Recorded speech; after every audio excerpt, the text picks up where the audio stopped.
अत्रिपुत्रो महातेजो दत्तात्रेय महामुनि तस्य स्मरणमात्रेण सर्वपापप्रमुच्यते। अत्रिपुत्रो महातेजो दत्तात्रेय महामुनि अत्रिपुत्रो महातेजो दत्तात्रेय महामुनि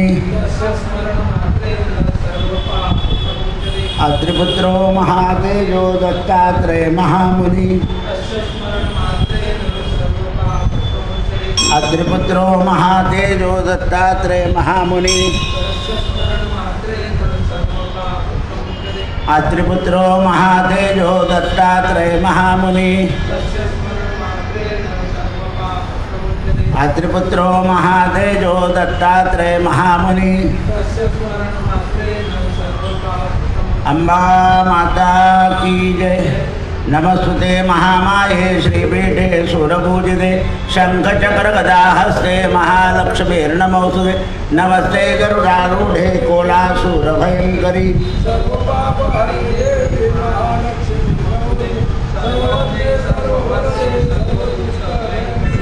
सर्वदुःखहरे देवी महालक्ष्मीर्नमोस्तुते।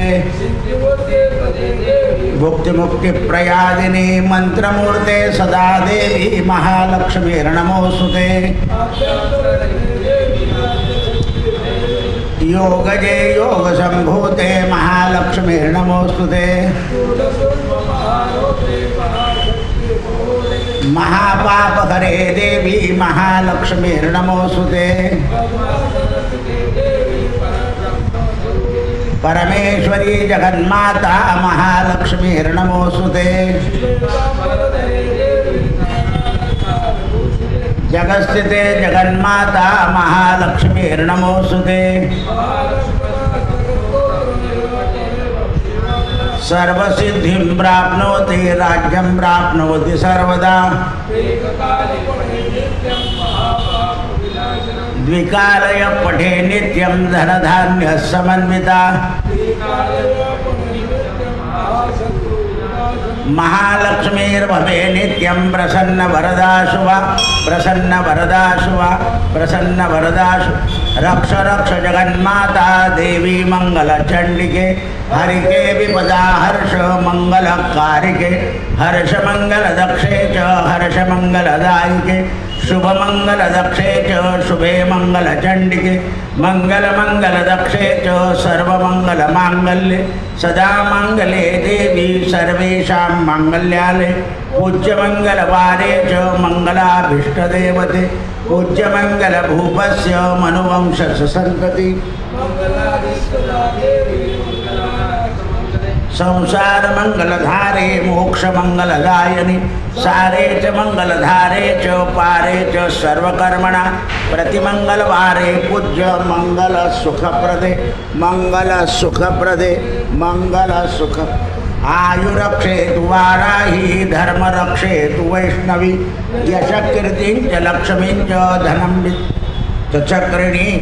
जय हनुमान ज्ञान गुण सागर जय कपीश जिने लोक उजागर रामदूता तुलित बलधामा महावीर विक्रम बजरंगी कुमति निवार सुमति के संगी कंचन वरन विराज सुवेशा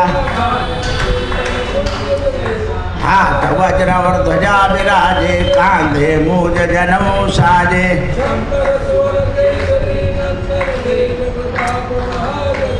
विद्यावान गुणी अति चातुर राम काज करिबे को आतुर प्रभु चरित्र सुनबे को रसिया।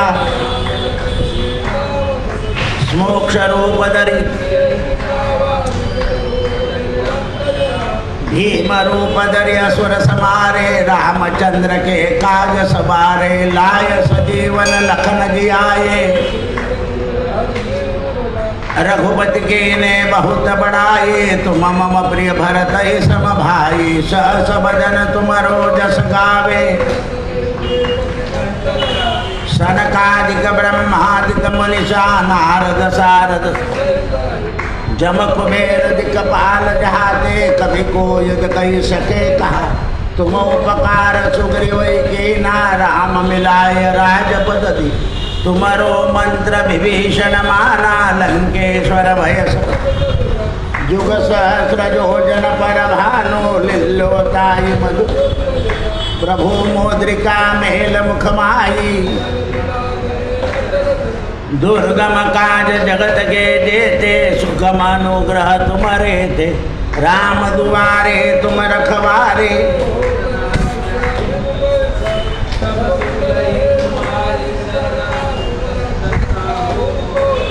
आपन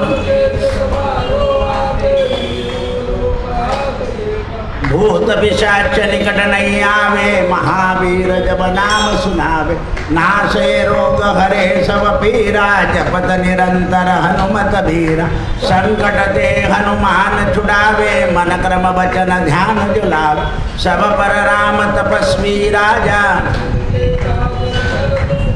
और मनोरथ जो कोई लावे सोई अमित जीवन फल पावे चारों जुग प्रताप तुम्हारा है प्रसिद्ध जगत उजियार साधु संत के तुम रखवारे असुर निकंदन राम दुलार अष्ट सिद्धि नव विधि के दाता असबर दीन जानकी माता राम रसायन तुम्हारे पासा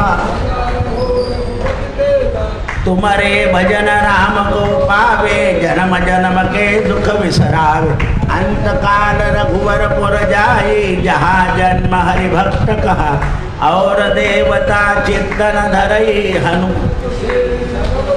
संकट कटे मिटे सब पीरा जो सुमरे हनुमत बलबीरा जय जय जय हनुमान गुसाई कृपा करो गुरुदेव जो सत बार पाठ कर कोई छूट ही बंदी महासुख हो जो यह पढ़े हनुमान 40 तुलसीदास सदा हरि चेरा कीजे पवन तनय संकट हरण मंगल मूर्ति रूप राम लखन सीता सहित हृदय बसो सुरभु सियावर रामचंद्र की जय पवन सुत हनुमान की जय उमापति महादेव की जय बोलो भाई सब संतन की जय जय जय सीताराम निवृत्ति ज्ञानदेव सोपान मुक्ताबाई एकनाथ नामदेव तुकाराम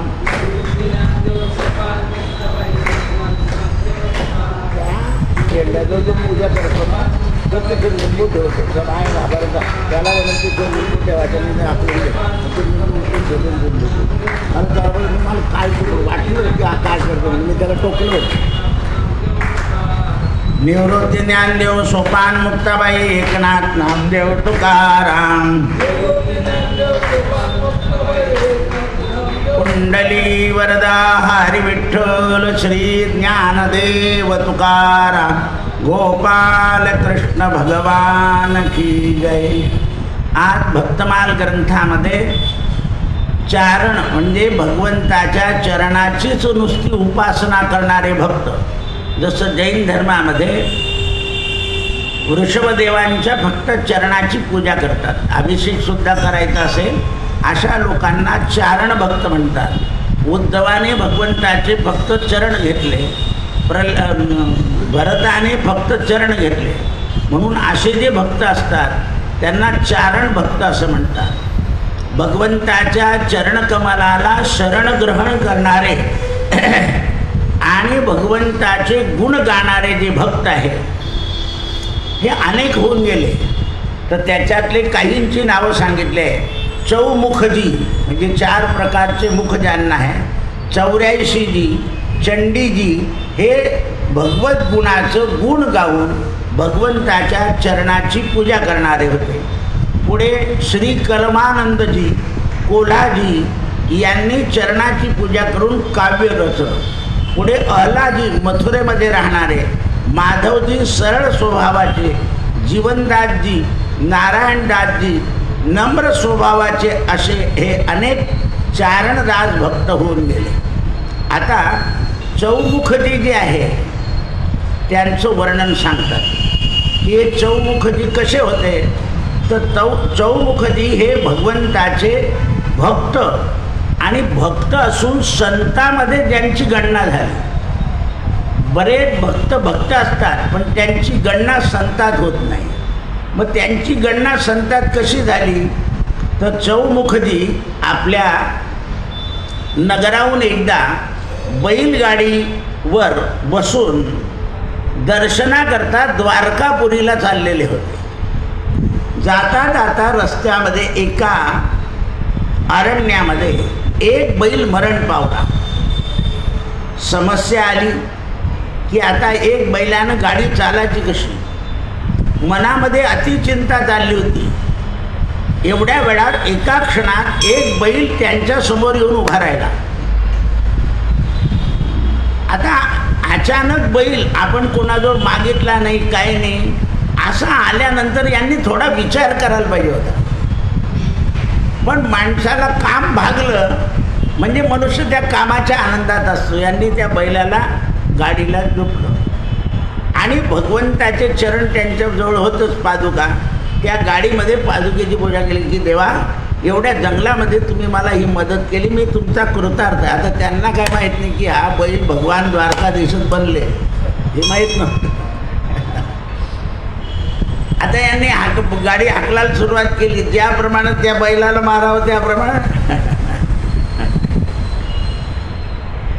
असं करत करत द्वारकेला आले आणि द्वारकेला गाडी सोडली आणि तो बैल अंतर्धान पावला. की देवान पाहिलं की आता जास्ती गडबड करण्यात काय हरकत नाही, अंतर्धान पावला. तो अंतर्धान पावल्यावर यांच्या नक्की लक्षात आलं की हे काम कोणी मानवाचं नसून एखाद्या संताचं किंवा देवाचं आहे. आपल्याला मदत केली, आपण सुद्धा कोणी अचानक आपल्याला मदत केली तर म्हणतो भाऊ तू देवासारखा धावून आला, असं आपण सुद्धा बोलतो. अचानकपणे आपण संकटात असताना कोणी आपल्याला सहज मदत केली तर आपल्याला असं वाटतं की बा तू आमच्याकरता धावून आला, तुला देवानेच पाठवलं. त्यांच्या डोळ्यातून पाणी येऊ लागलं. प्रभू कृपामुळे ते चिंतित झाले आणि इतके चिंतित झाले की द्वारकेत पोहोचल्यावर अन्न नाही, पाणी नाही, काही नाही, काही नाही. फक्त द्वारकाधीशाचं दर्शन केलं आणि रात्री भजन करत बसले. भजनाचा भजनाची जी परंपरा आहे ती चारी धामांमध्ये सगळ्या क्षेत्रांमध्ये भजन करायचंच. भजनाने मनुष्य यात्रेला आल्यानंतर त्याच्या कृताकृत कर्म जे असतं त्या कृताकृत कर्माचा पापाचा नाश होतो. म्हणून त्यांना भजन करता करता ग्लानी आली. तर पोटात काही नाही. ग्लानी आल्यावर स्वप्नामध्ये दर्शन दिलं. अरे भक्ता, तुझ्यावर वात्सल्य केलं म्हणून मला तुझ्या गाडीचं बैल व्हावं लागलं. तू चिंता करू नको, मी भक्ता करता नको धावू तर कोणाकरता धावू, पण तू माझं भजन करीतच राहा. आता काय माझ्या पादुकेची चरणपूजाची नाही केली तरी चालेल, पण भजन म्हणून उत्तर अवस्थेमध्ये माणसाला काही व्रत वैकल्य तप नाही केलेली चालतात, पण ईश्वराचं भजन, नामस्मरण वेगळं आणि भजन वेगळं. भजनामध्ये आपले सगळे इंद्रिय कार्यरत होतात आणि एवढंच नाही तर सगळं शरीर आनंदित होतं आणि आनंद झाला म्हणजे आपलं शरीर जागच्या जागी डोलायला लागतं. जसं शरीर डोललं जातं आणि भजन होतं त्याप्रमाणे आपल्या हृदयामध्ये आनंद लहरी निर्माण होतात आणि आनंद लहरी निर्माण झाल्या म्हणजे हृदय पवित्र होतं आणि हृदय पवित्र झालं की त्या हृदयामध्ये परमात्माचं वास्तव्य होतं. भगवान म्हणतात नाहं वसामि नाहं वसामि वैकुंठे. काय म्हणते तब्येत? हो ना, आज नवरात्र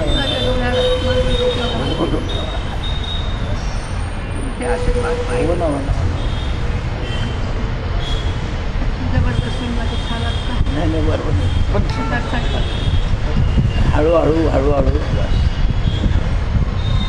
पोरं आले की मी विचारतो. तर भजनानं हृदय पवित्र होतं आणि भगवंताचं वचन आहे, नाहम वसामि वैकुंठे नाहम योगिनाम हृदयोर मद भक्त गायंती तत्र तिष्ठामि नारद. की हे नारदा, जिथे माझं भक्त भजन करतात त्या भक्तांच्या हृदयामध्ये मला वास्तव्य मिळतं असं सांगितलं आहे. तेव्हा यांना स्वप्नामध्ये दर्शन झाल्यानंतर यांनी आपले जे गुरु होते राघवदास यांना एक पत्र लिहिलं आणि त्यात प्रभूची स्तुती झाली, स्तुती घातली आणि अश्रुधारा एवढ्या व्हायला लागल्या डोळ्यातून की आपल्या शरीराची शुद्धही राहिले नाही. आणि त्यावेळेस ते पत्र गुरुनं राजाला दिलं आणि राजाला सांगितलं की हे भक्तीचं पत्र आहे, तू हे स्मरण करत जा, म्हणजे तुला या संसार सागरामध्ये किंवा राजपदावर बसल्यावर जो काही मनस्ताप होतो तो मनस्ताप होणार नाही. कारण राजाही शिष्य होता यांचा आणि चौमुखजी पण शिष्य होते. म्हणून दोन्ही गुरुबंधूंना चौमुखजींनी लिहिलेलं पत्र राजाला दिलं. आता राजानं ते पत्र वाचलं आणि थोडं गुरुच्या शब्दाकडे दुर्लक्ष करून दिलं.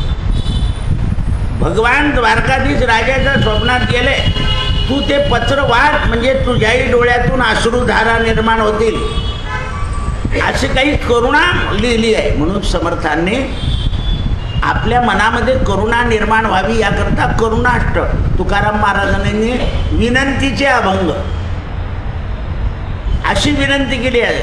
ज्ञानोबांनी पसायदान, नामदेव महाराज म्हणतात जातो माघारी, ही जी अभंगवाणी लिहिली आहे करुणा, त्या करुणेनं आपलं हृदय पवित्र होतं म्हणून त्याला करुणाष्टक म्हणतात. 8 श्लोक लिहिले समर्थांनी. ज्ञानदेवांनी पसायदान लिहिलं आहे, तुकारामांनी विनंतीचे श्लोक लिहिलेले आहे. म्हणून त्यावेळेस राजा सकाळी उठला, ते पत्र वाचलं आणि त्याला रडू आलं. पण राजाच्या मनात एक शंका आली की या माणसाने देवाचं स्तोत्र तर नेहमीच लिहितो, माझं स्तोत्र लिहायला काय झालं.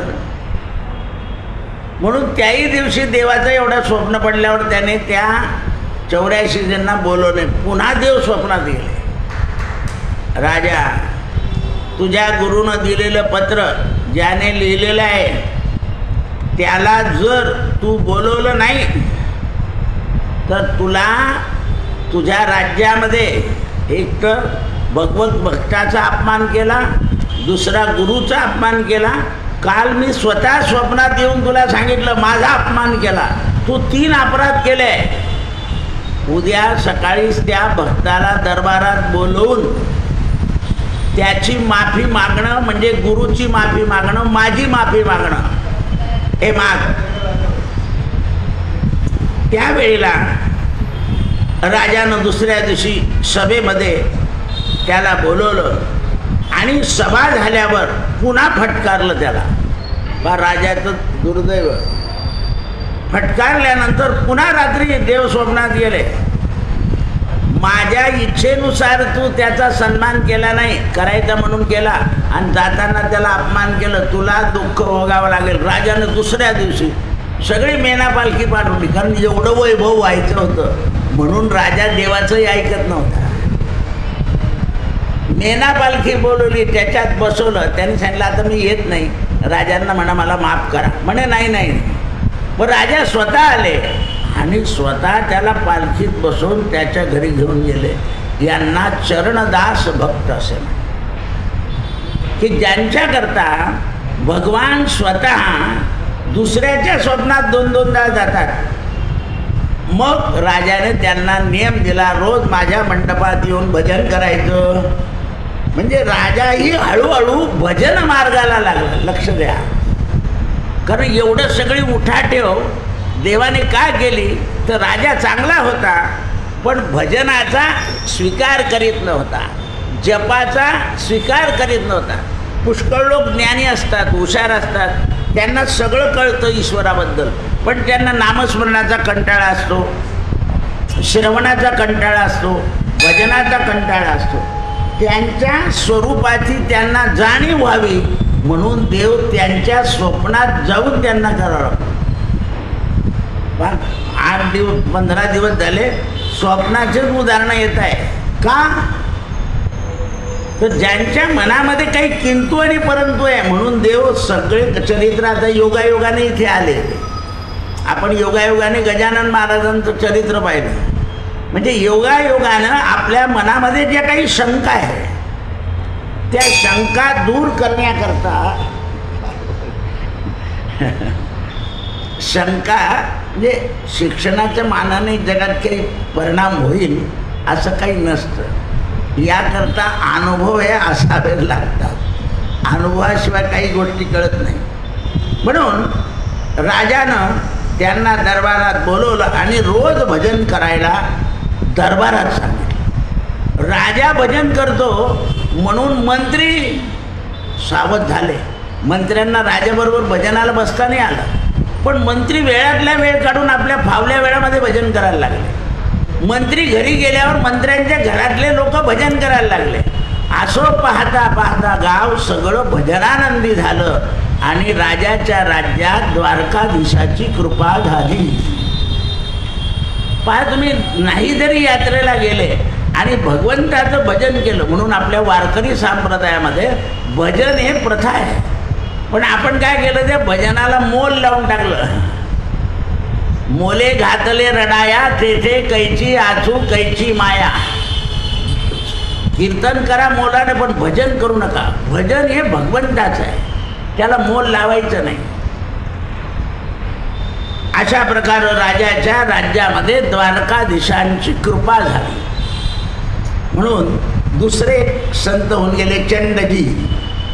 हे माधवजींचे पिता हे मेवाड प्रांतामध्ये ठाकूर होते, म्हणजे गावाचे अधिकारी. हे सुद्धा 4 भुजाजीचे अत्यंत अनन्य भक्त होते. यांच्याप्रमाणे माधवदासासारखे पुत्र आणि गाव निर्माण झालं. म्हणजे ज्याप्रमाणे यांचे मुलं निघाले त्याप्रमाणे गावही झालं. आणि मेवाडमध्ये या 4 भुजाजींची भक्तीची परंपरा एवढ्या चंडजी यांनी वाढवली. म्हणून यांचं चरित्र अगदी छोटं आहे. आता एक संत आहे ईश्वरदासजी. हे रोहिड्या शाखेचे चारण.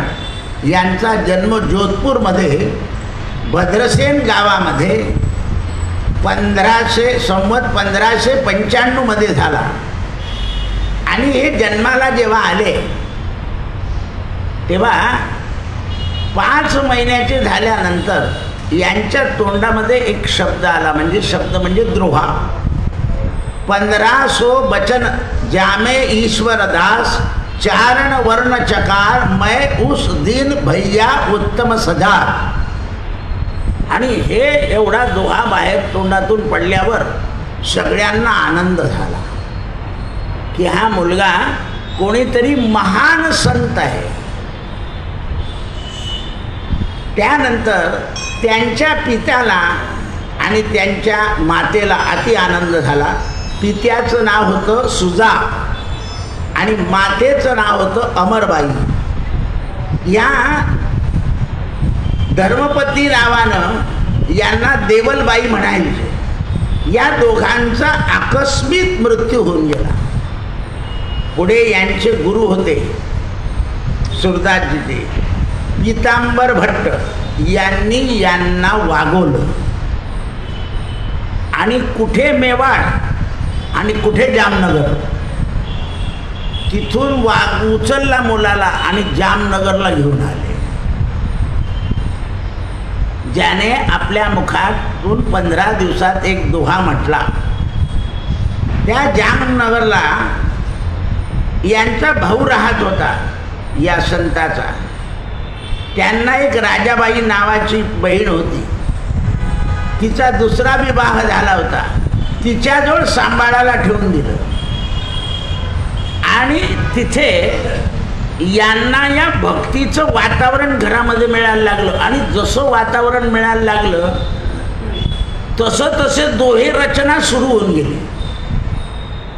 कारण माणसाला वातावरणाची फार गरज असते. काही हुशार मुलं असतात पण त्यांना आजूबाजूला वातावरण मिळत नाही. केव्हा पुढे त्यांना आयुष्यात मिळतं तेव्हा त्यांची चालविचाल वेगळी होऊन जाते.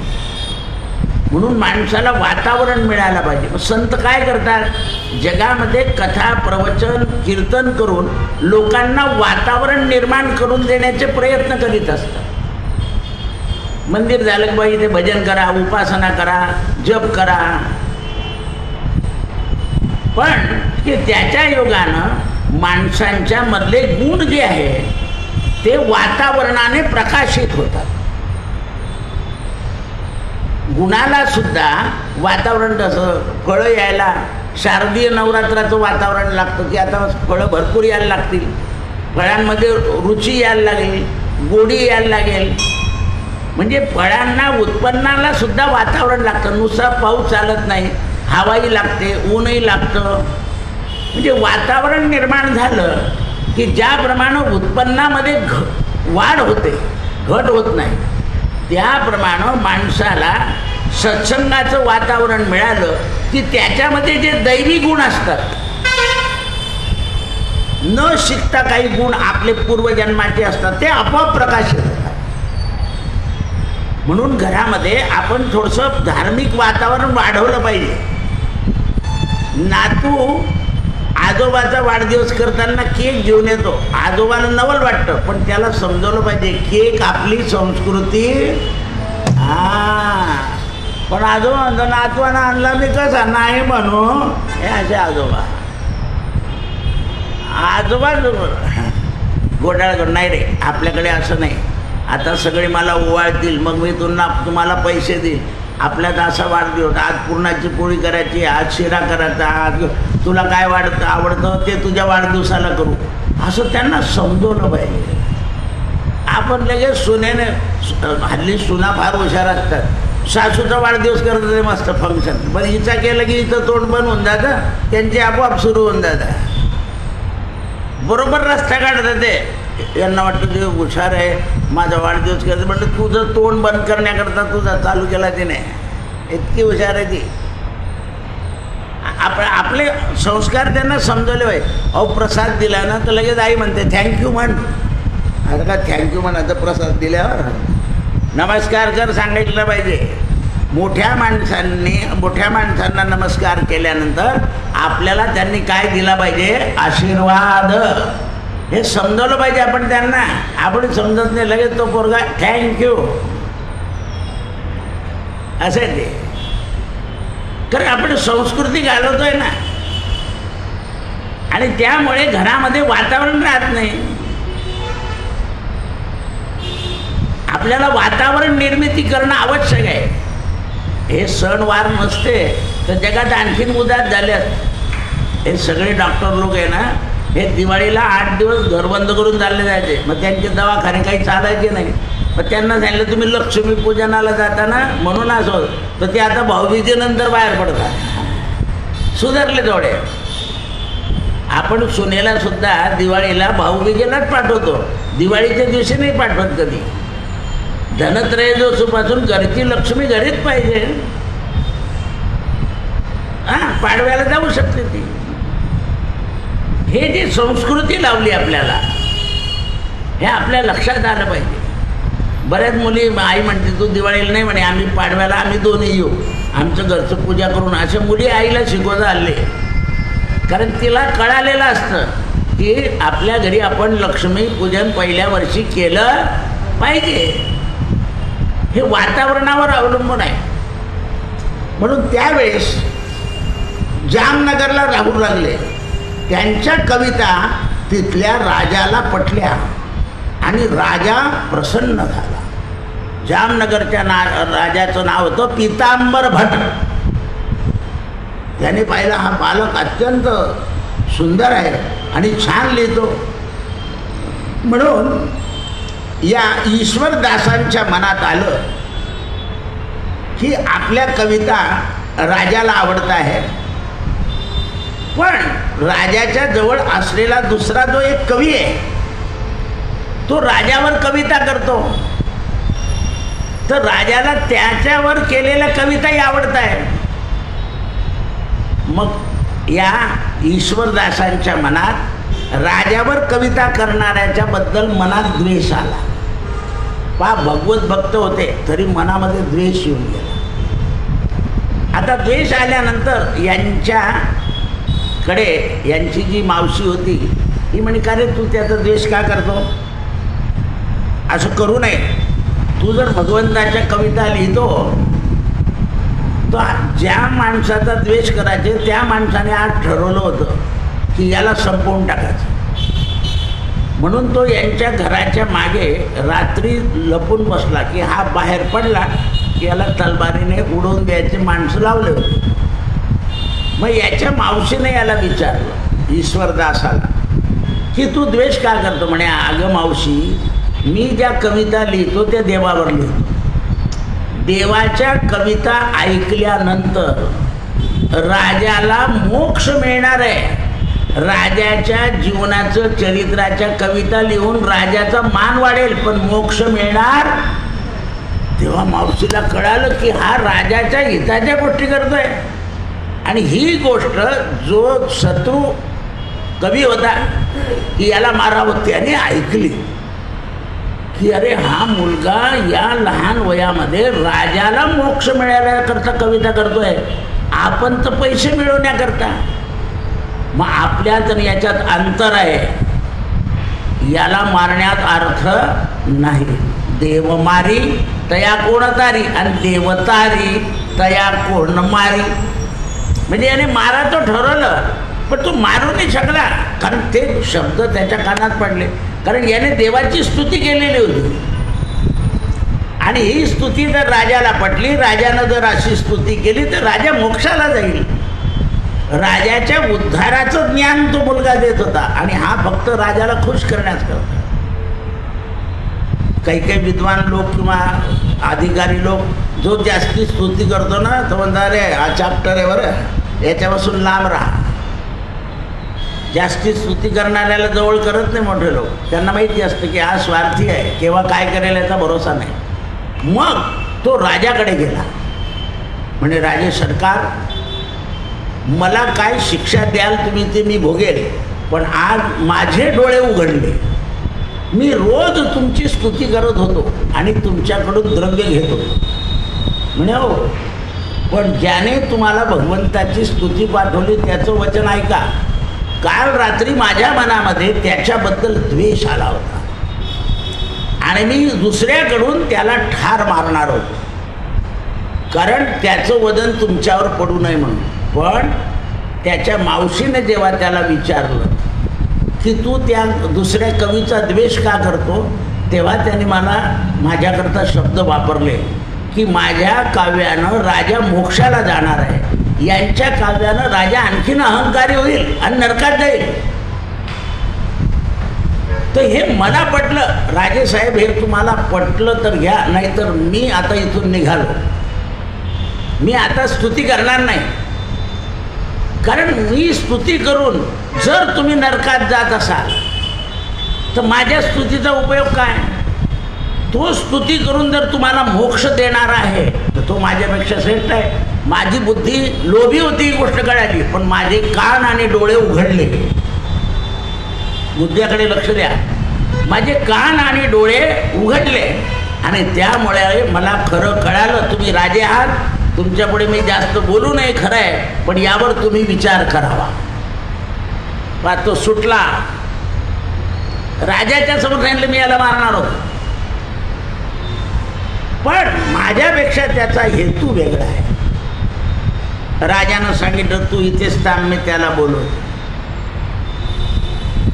राजानं त्याला सन्मानानं बोलवलं ईश्वरदासला आणि विचारलं की तुम्ही कुठले काय. मग याने सांगितलं माझे आईवडील लहानपणी गेले, मी मावशीकडे आलो, इथे राहिलो, मला एक कविता करायची सवय भगवंताच्या.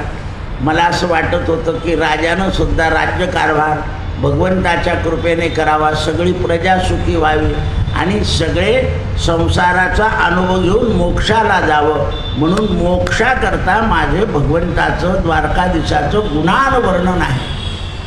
मग राजा म्हणे तुझ्या जीवनात काय कमी आहे? काही नाही म्हणे, फक्त द्वारकाधीशाचं दर्शन घ्यायचं आहे, जामनगर ते द्वारका. राजानं पाहिलं हा निरपेक्ष आहे, याला भगवंता व्यतिरिक्त दुसरी अपेक्षा नाही आहे, भगवंताविषयी दुसरी अपेक्षा नाही. दर्शन दे रे भगवंता. आपल्याकडे ते पद सुद्धा किती मराठीमध्ये सुंदर आहे, दर्शन दे रे. किती कवी गाऊन गेले त्या पदाला, पण लागलं की माणसाला अगदी तळमळ होते की आपल्याला केव्हा दर्शन होईल, आपल्याला केव्हा दर्शन होईल. तो ईश्वराचा अनुभव येतो, ईश्वराचा अनुभव येतो आणि ईश्वराच्या कृपेने मग आपल्याला ईश्वराच्या तीर्थाचं दर्शन होतं. आता बघा आपलं अयोध्येचं राम मंदिर झालं, पूर्वी आपण जाऊन जन्मभूमीचं दर्शन करून आलो आहे.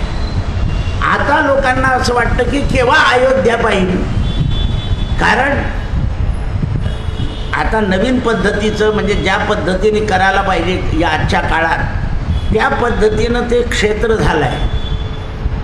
कारण तिथल्या लोकांचा उदरनिर्वाह आणि सरकारचं उत्पन्न सगळं या दृष्टीनं क्षेत्र बनलं आहे. रेल्वे जोरात चालली आहे, विमान चाललं आहे, गावामध्ये बसेस इलेक्ट्रिक आहे, सगळ्या आधुनिक पद्धतीच्या, की यात्रेकरूंना जास्त खर्च लागायला नको. लाखो लोक रोज जात आहे.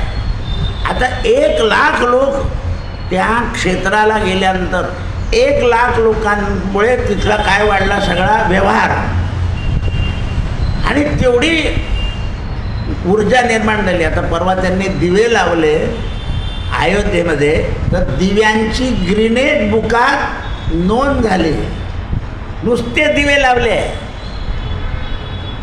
आता जेव्हा संख्या डिक्लेअर होईल आता 22 जानेवारीला, की त्या 22 जानेवारीपासून या 22 जानेवारीपर्यंत तिथे किती लोक आले ती संख्यासुद्धा नोंद होईल आणि मग आकडा डिक्लेअर होईल की 2 वर्षात इथे किती रक्कम आली आणि त्या रकमेनं तिथलं सगळी व्यवस्था करायची आहे. जनतेने दिलेला सगळ्या जनतेला परदेशातले विमानं उतरायला लागून गेले अयोध्येवर, सगळ्या देशातून लोक येत आहे, म्हणजे तेवढं चलन वाढलं. आता परवा तुम्ही गयेला पाहिलं ना, किती लोक अमावस्येच्या दिवशी पिंडप्रदान श्राद्ध करायला आता ते तिकडून इकडे आले, इकडून तिकडे जातील. जगाचा व्यवहार वाढला, आपल्या विमानाचं भाडं वाढलं, त्यांच्या विमानाचं भाडं वाढलं, श्रद्धा वाढली. आता हे जाऊन सांगून येतील आम्हाला एकदम शांती वाटली श्राद्ध करायची, पुढच्या अमावस्याला विमानं येतील. कारण असं वातावरण निर्मिती करावी लागते आणि म्हणून आपल्या घरामध्ये मोठ्या लोकांनी वातावरण निर्मिती करावी. वातावरण निर्मितीने माणसाच्या मनामध्ये उत्साह होतो. हल्ली कसं आहे, भोगले की लोक निरुत्साह होऊन जातात, मला काही करावंसंच वाटत नाही, मला काही करावंसंच वाटत नाही, निरुत्साही होतात. आणि जे उद्योगी आहे त्यांना लोक लोभी म्हणतात, म्हणजे अज्ञान आहे ते. सगळंच पैशाकरता नसतं, काही वेळा पैसाही मिळतो आणि आपलं शरीरही कामाने चांगलं राहतं. 4 चौघात गेलं की चांगलं ऐकलं जातं, चांगलं बोललं जातं, ओळख होते, परिचय वाढतो. म्हणजे माणसाची चलनवलन झालं की उन्नती होते. आपण काय करतो, रिकामे बसले की उगाच दुसऱ्या गोष्टी करत बसतो की ज्याच्या योगाने आपल्या मनाच्या ठिकाणी मलिनता येते. म्हणून संत म्हणतात तुझं मन मलिन होऊ नये याकरता भजन कर. ज्या वेळेला इंद्रिय गात्र ही थोडी निकामी होतात त्यावेळेला ईश्वराच्या भजनाचा संग केला म्हणजे भजनाच्या संगानं क्लेश दूर होतात. भजन काय करतं तर पापाचं भंजन करतं. म्हणून त्यावेळेस यांचं लग्न झालं. राजाने या दोघांना लग्न झाल्यानंतर द्वारकेच्या दर्शनाला पाठवलं. आता राजाच्या द्रव्याने गेले, दर्शन केलं भगवंत द्वारकाधीशाचं आणि तिथे काव्य केलं द्वारकाधीशावर. तिथे जे जे संत होते, बरं यांना काव्य करताना काही लागायचं नाही, असे बसले देवापुढे की लगेच, जसे आपल्याकडे भक्तराज महाराज होते इंदोरचे, यांच्याजवळ एवढी बुद्धी होती, जी स्मृती होती की जिथे उभे राहिले ना किंवा बसले तिथे लगेच आपल्या या स्टेजवर बसले होते प्रवचनाला. बसल्या बसल्या त्यांनी रामापासून जे भजनं केले चालू, म्हणजे बाकीचे लोक खाली लिहायचे, रामाचं भजन केलं, गणपती कसं आहे त्याचं भजन केलं, महादेव तो पंचमुखी अतिसुंदर खोल मंदिरात, 5 मुख वरती गंगा दिसते सुंदर, म्हणजे ते नुसते बसले पण नुसतं असं पाहिलं होतं. दत्ताची मूर्ती सगुण पितळी अतिसुंदर, चिमुकल्या मंदिरात शोभे अतिसुंदर. लोक आश्चर्यचकित झाले होते भक्तराज महाराजांचे पद ऐकून. मारुतीचं दास मारुती उभा अत्यंत भक्ता सुख देण्यास, आंबा देते आशीर्वाद भक्तास, राम चिमुकला विठ्ठल चिमुकला रुक्मिणी गोदर सीता, असे पद रचून टाकले होते त्यांनी. तर ही जी उत्स्फूर्त संत मंडळी असते की ज्यांच्यामध्ये ईश्वरी योजना, त्यांच्यामध्ये शरीरामध्ये दैवी गुण असतात आणि त्या दैवी गुणानं ते सगळं वर्णन भराभर भराभर भराभर भराभर करत असतात. तू मार प्रदक्षिणा, मार प्रदक्षिणा, मार मार, तुझं काम कर. दैवी गुणामुळे त्या शब्दाची निर्मिती होते. म्हणून माणसाच्या शरीरामध्ये दैवी गुण असतात, रजोगुण असतात आणि तमोगुण असतात. तर दैवी गुणामुळे रजोगुण आणि तमोगुण कमी होतात. दैवी गुणामुळे रजोगुण आणि तमोगुण कमी होऊन जातात. म्हणून दैवी गुण वाढवले पाहिजे. आता देवाची उपास आत्मा तो आला बरोबर, मी त्याला म्हटलं तू तुझं काम कर, तू दर बुधवारी प्रदक्षिणा मारतो. मी त्याला थांबवलं नाही, कारण ते दैवी गुण आहे. त्या आनंदात आला तो की आपल्याला प्रदक्षिणा घाला, अरे इथे तर प्रवचन चालू आहे, मग आपला वेळ जाईल, कशा काय प्रदक्षिणा होत. नंतरच्या त्याने ज्या प्रदक्षिणा मारल्या असत्या त्याच्यामध्ये त्याच्या मनामध्ये आणि प्रदक्षिणा मारण्यामध्ये थोडासा आळस आला असता. आता मी त्याला परवानगी दिल्यामुळे एकदम उत्साहित झाला, किंवा गणपतीला मारलं जातं, दादालाही मारलं जातं, प्रवचन चालू आहे, म्हणजे दैवी गुणाला काय आला, उत्साह. हे असं वाटतं. म्हणून असं कोणाला खटकू नये, काही बिघडत नाही, तो शांततेने चाललाय त्याचं वातावरण.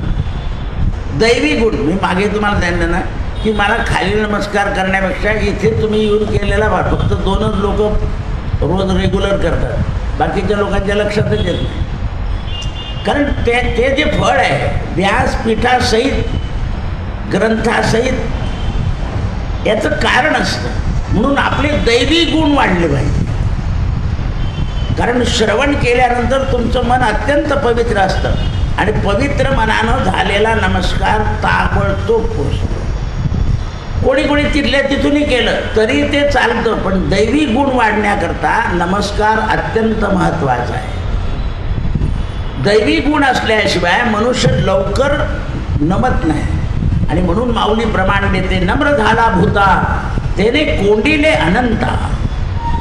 म्हणून प्रत्येक श्लोकाच्या मागे नमो नमः नमः नमः हे जे असतं हे एवढ्या करतात. जेवढ्या वेळा आपण देवाचं नाव आणि नमस्कार करतो तेवढं ते पुण्य नमस्काराचं शिवाय नमः, कृष्णाय नमः, दुर्गाय नमः, हनुमते नमः, शिवाय नमः, दत्ताय नमः, नमा नमा शब्द जेवढा येत जातो तेवढी आपली वाणी पवित्र होते. हरिपाठ कीर्ती मुखे जरी गाय आणि पवित्रची होय देह त्याचा. म्हणून त्यावेळेस यांनी विशिष्ट काव्य केलं आणि सगळ्या संतांनी त्या काव्याचा स्वीकार केला. प्रत्येक मासाची भजनं तयार करून दिली तिथे.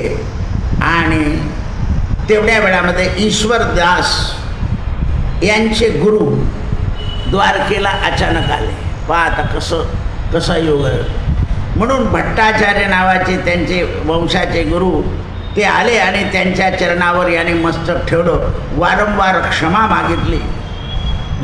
भट्टाचार्यांना आपल्या घराण्याचे गुरु म्हणून त्याने त्या दिवशी गुरु मानलं आणि ईश्वराचं गुणगान करण्याव्यतिरिक्त दुसरं गुणगान करणार नाही अशी अनुमती घेतली.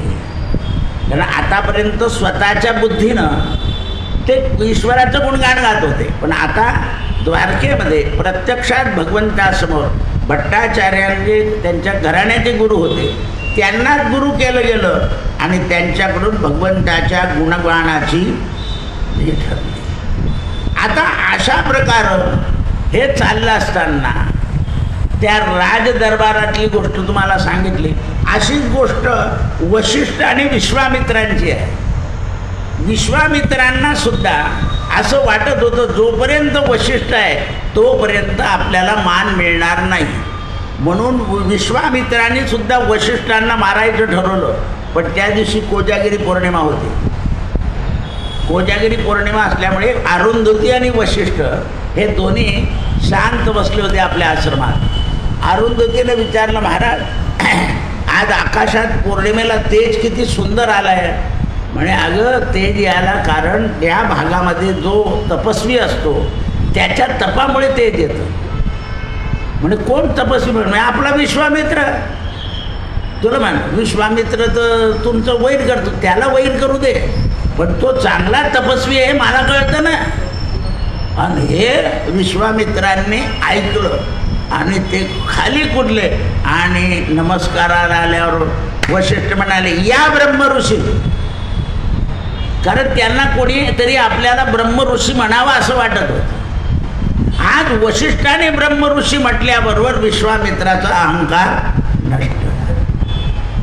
केव्हा केव्हा आपल्यापेक्षा कोणी मोठं असलं त्याचा मान असेपर्यंत त्याला मिळतो, तो गेला की आपल्याला मिळतो.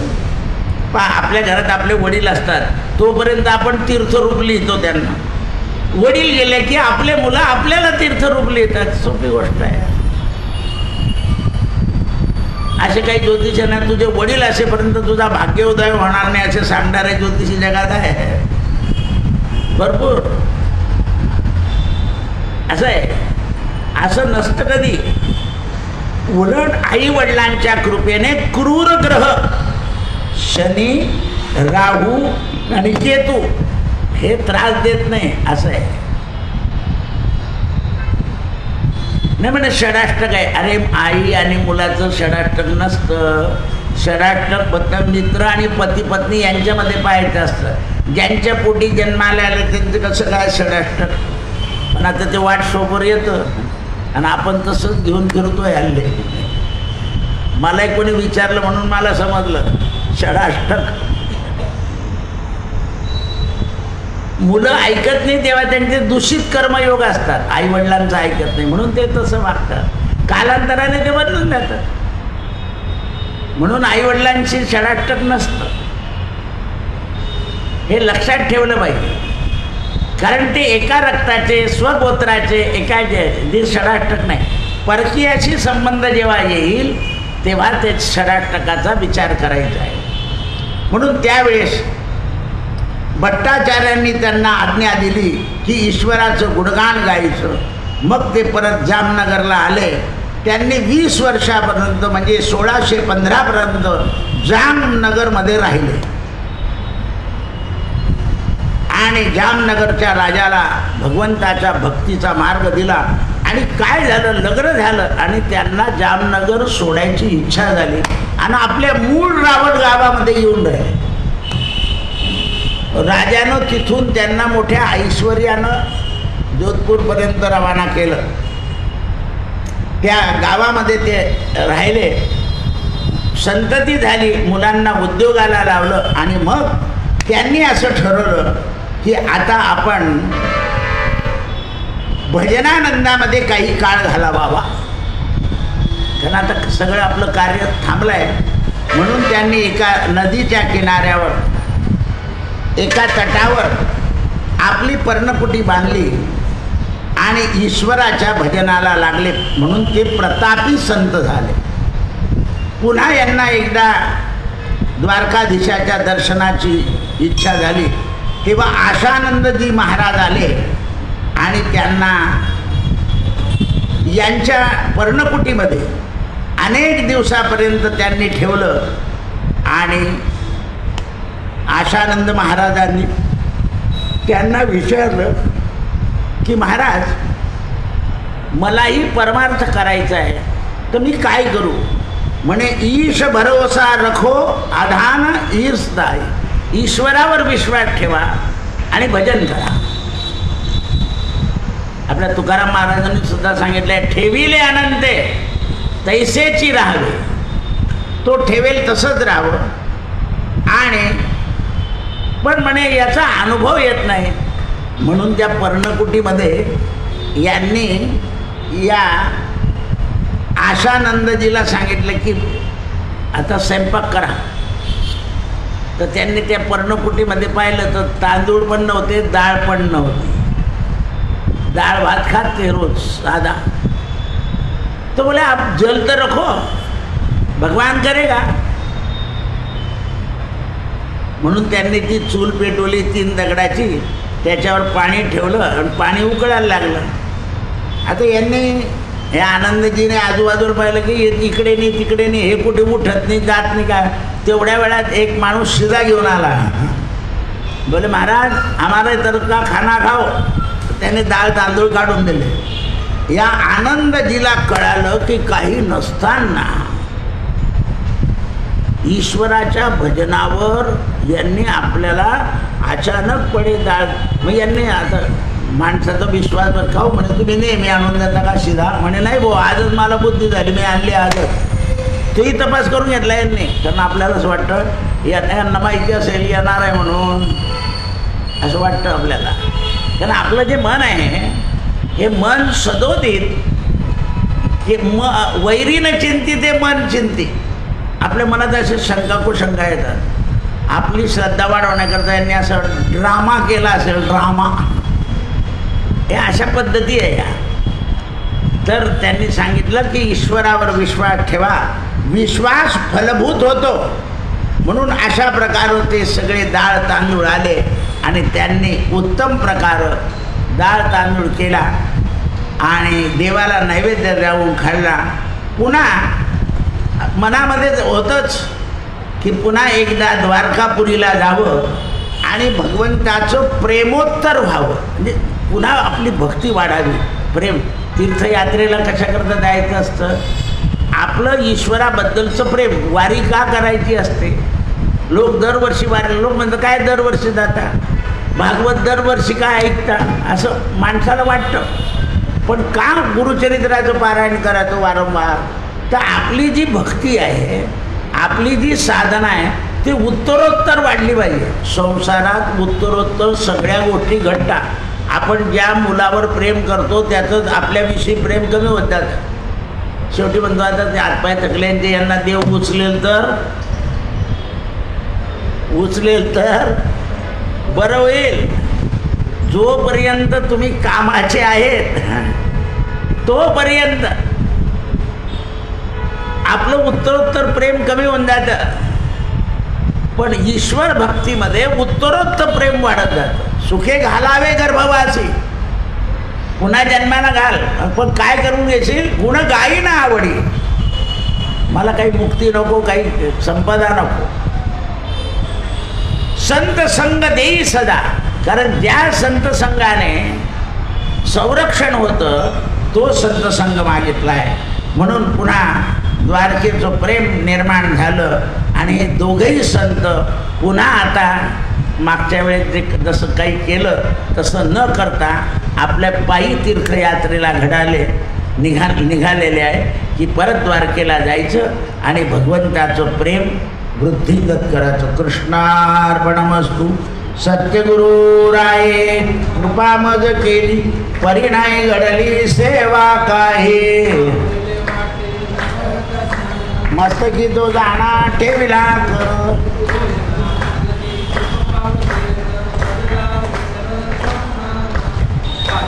कोण आहे? ते